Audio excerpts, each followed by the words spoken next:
নিষিদ্ধ সংগঠন ছাত্রলীগের নির্মমতার শিকার বুয়েটের মেধাবী শিক্ষার্থী আবরার ফাহাদের নৃশংস হত্যাকাণ্ড নিয়ে নির্মিত স্বল্পদৈর্ঘ্য চলচ্চিত্র রুম নাম্বার ২০১১ বগুড়ার প্রেক্ষাগৃহে প্রদর্শিত হয়েছে।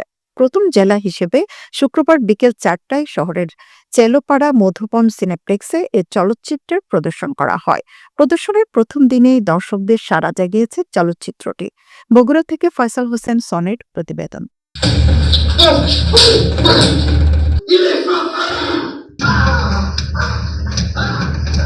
রুম নম্বর ২০১১-২০১৯ সালে বুয়েট শিক্ষার্থী আবরারকে পৈশাচিকভাবে হত্যা করা হয় এই রুম নম্বরটিতে।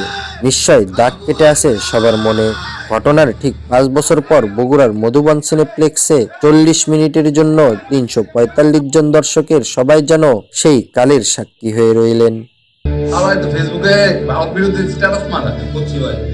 ভারতীয় আগ্রাসনের বিরুদ্ধে ফেসবুকে স্ট্যাটাস দেওয়ায় নিষিদ্ধ সংগঠন ছাত্রলীগের হাতে নির্মম হত্যাকাণ্ডের শিকার হতে হয়েছিল বুয়েট শিক্ষার্থী আবরারকে।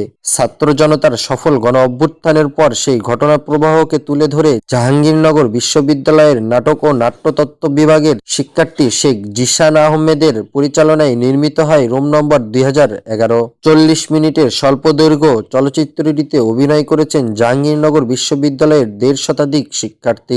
শুক্রবার প্রথম জেলা হিসেবে বগুড়ার মধুবন সিনেপ্লেক্সে প্রদর্শিত হয় চলচ্চিত্রটি।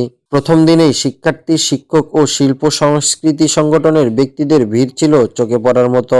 আগামী ৫ জানুয়ারিতেও এই প্রেক্ষাগৃহে চলচ্চিত্রটির প্রদর্শনী চলবে।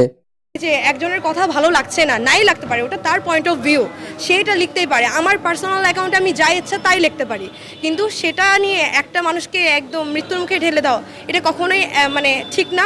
আমি এর নিন্দা জানাই।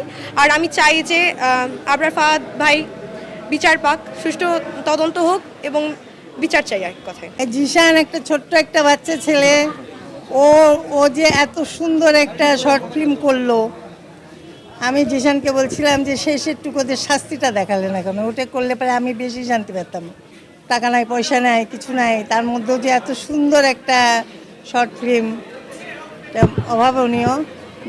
বুয়েট শিক্ষার্থী আবরার ফাহাদের প্রতিচ্ছবি হিসাবে আবু নামে শিক্ষার্থীকে জাহাঙ্গীরনগর ইউনিভার্সিটির প্রতিচ্ছবির মাধ্যমে যে আবরার ফাহাদকে পাশবিক নির্যাতন করা হয়েছিল, তাদের ফাঁসি নিশ্চিতের দাবি জানায়।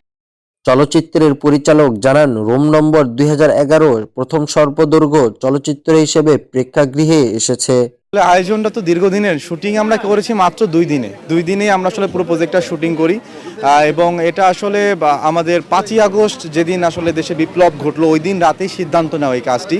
এবং ওই দিন রাতেই আসলে সোশ্যাল মিডিয়ায় একটি পোস্ট করি যে আবরার ফাহাদের পরিবারের সাথে কেউ আমাদের যোগাযোগ করিয়ে দিতে পারবে কিনা।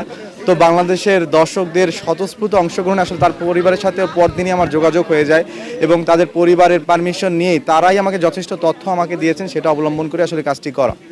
আমার কাছে মনে হয়েছে যে আবরার ফাহাদ ভাইয়ের ঘটনাটা সবার জানা উচিত এবং সেই চিন্তা ভাবনা থেকে আসলে কাজটি করা। বগুড়া মধুবন সিনেপ্লেক্সের আগে জাহাঙ্গীরনগর বিশ্ববিদ্যালয় ক্যাম্পাসে ও যুক্তরাষ্ট্রের ক্যালিফোর্নিয়ায় সিনেমাটির বিশেষ প্রদর্শনী হয়েছে। Faisal Hossain Sony, movie Bangla television, Bogura.